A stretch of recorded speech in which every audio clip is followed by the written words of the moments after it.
සුද මනුස්සයා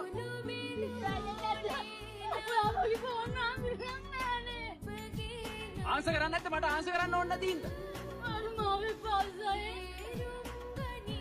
එපා. මට තමුසේ ඕනේ නැහැ. ඔයා බොරු නේද කියන්නේ? මේ අහගන්න වශයෙන් නෑ. අපි දෙන්න අතර දෙයක් තිබ්බ තමයි. ඒත් අපි ගැලපෙන්නේ නැහැ. ගැලපෙන්නේ නැති මිනිස්සු කරන්න ඕනි විනා වෙලා වෙන් වෙලා යන්නේ. මොම මේ අඬාට පස්සෙන් එන එක නෙවෙයි. මොනවද අපි ගැලපෙන්නේ නැත්තේ? ඔක්කොම ඔය ඔක්කොම. කිසි දෙයක් ගැලපෙන්නේ නැහැ.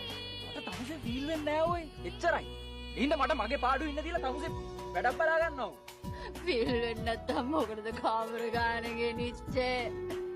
ෂනායා සෙක්ස් කියන්නේ වෙන දෙයක්. ලව් කියන්නේ වෙන දෙයක්. මට තමුසේ ආදරය කරන්න ෆීල් වෙන්නේ නැහැ ඔය. අනේම කරන්න එපා සයෙන්. ඔයා ඔහොම කරා කියලා දැනගත්තොත් අපේ අම්මා මැරෙයි සයෙන්. අනික මං කෙල්ලෙක්. ඔයාට එහෙම මම අනාථ කරලා යන්න බෑ සයෙන්. ෂනායා මේ අනේ කෙල්ල කොල්ලෝ රූම් ගිහිල්ලා ලව් කරනවා. ඒක සාමාන්‍ය දෙයක්. ඇත්තට දඟලන්න හදන්න එපා. මං අපේ අම්මත් එක්ක ඔයාගේ අම්මයි අප්පච්චි හම්බෙන්න එනවා.